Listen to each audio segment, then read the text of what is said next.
Assalamualaikum warahmatullahi wabarakatuh. Perkenalkan, nama saya Nur Halimah dari kelas MN 19C Prodi Manajemen. Di sini saya akan melanjutkan tugas sesi ke-14 dari mata kuliah Akuntansi Manajemen yang diampu oleh dosen Dr. Gustian Juanda.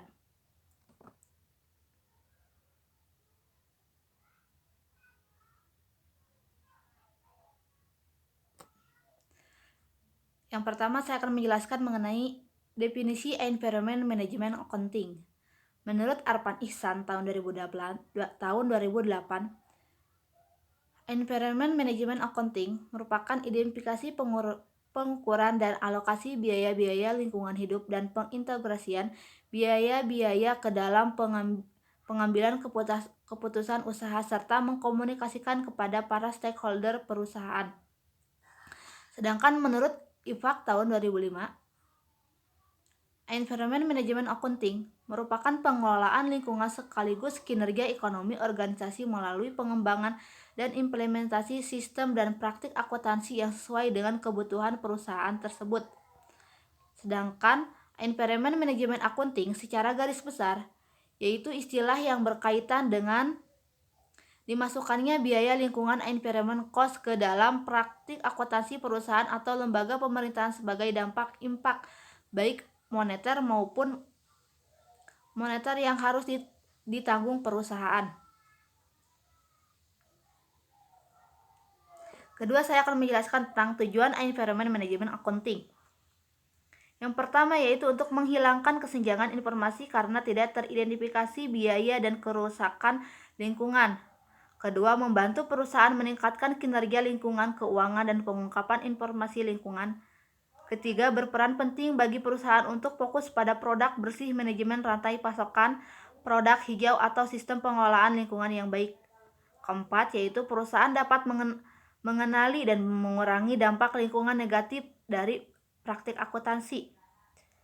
Kelima, yaitu membantu perusahaan untuk mengidentifikasi manfaat lingkungan dan ekonomi dari aktivitas bisnis perusahaan. Keenam, yaitu mengidentifikasi pengumpulan dan menganalisis informasi baik fisik dan moneter untuk pengambilan keputusan. Sekarang saya akan menjelaskan mengenai prinsip utama Environment Management Accounting. Dalam Environment Management Accounting terdapat prinsip yang pertama yaitu kepatuhan atau bisa disebut dengan compliant. Apa sih compliant itu? Compliant adalah dalam hal akuntansi manajemen lingkungan harus dapat memberikan informasi mengenai kebutuhan perusahaan terhadap peraturan yang terkait dengan lingkungan baik yang dibuat sendiri oleh perusahaan ataupun yang dibuat oleh pemerintah. Kedua yaitu ramah lingkungan atau eco-friendly. Dalam hal ini, akuntansi manajemen lingkungan harus dapat melakukan pengawasan terhadap efisiensi penggunaan sumber daya alam dan sumber daya energi lain, dampaknya terhadap lingkungan dan biaya-biaya yang dikeluarkan oleh perusahaan. Ketiga yaitu posisi strategis atau strategic positioning, yang berarti dalam hal ini perusahaan harus membuat program-program yang terkait dengan lingkungan untuk mencapai tujuan jangka panjang di perusahaan. Dalam akuntansi manajemen harus dapat mengawasi apapun biaya-biaya yang dikeluarkan, dapat mengawasi apakah biaya yang dikeluarkan dapat mencapai tujuan tersebut. Pengelolaan dan pengendalian biaya lingkungan. Pertama yaitu biaya pencegahan atau prevention cost, yang berarti yaitu biaya yang dikeluarkan untuk mencegah kualitas yang buruk dari produk atau jasa. Contohnya seperti biaya perancangan produk rumah tangga lingkungan, biaya seleksi dan evaluasi pemasok yang ramah lingkungan, dan biaya sertifikasi eksternal seperti ISO 14001. Dan yang kedua yaitu biaya penilaian dan biaya pemeriksaan, actuarial cost,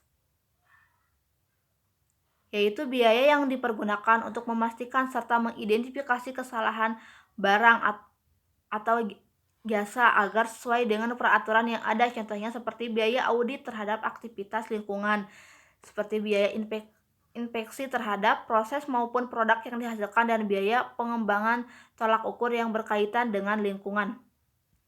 Ketiga yaitu biaya kegagalan eksternal, yaitu biaya yang muncul adanya kerusakan lingkungan akibat kegiatan perusahaan. Contohnya seperti biaya pembersihan lingkungan yang tercemar dan biaya ganti rugi kepada para pihak ketiga karena kerusakan lingkungan yang disebabkan oleh perusahaan. Dan yang keempat yaitu biaya kegagalan internal, yaitu internal failure cost, yaitu biaya yang muncul akibat dari perusahaan menghasilkan elemen-elemen yang dapat merusak lingkungan namun masih dapat dikendalikan oleh perusahaan. Contohnya seperti biaya pengolahan limbah atau polusi yang merusak lingkungan, dan biaya operasional pemeliharaan peralatan pengolahan limbah polusi. Yang terakhir yaitu triple bottom line accounting. Gagasan triple bottom line pertama kali diperkenalkan oleh John Elliston pada tahun 1988, yaitu triple bottom line accounting adalah sebuah konsep pengukuran kinerja suatu perusahaan yang menggunakan indikator keuangan maupun non-keuangan yang terdapat dari pilar utama dalam triple bottom line accounting, yaitu terdapat pilar utama dalam triple bottom accounting, yaitu yang pertama people, yang berarti pilar yang menekankan pentingnya praktis bisnis yang memperhatikan tenaga kerja. Kedua, planet, yang berarti pilar ini berkaitan dengan pengelolaan sumber daya yang dimiliki perusahaan dengan baik, terutama sumber daya alam. Ketiga yaitu profit, yang berarti pilar yang tidak hanya sekedar mencari keuntungan saja, namun dapat menciptakan bisnis yang adil dan beretika. Mungkin cukup sekian dari saya, mohon maaf apabila ada salah kata. Semoga bermanfaat. Wassalamualaikum warahmatullahi wabarakatuh.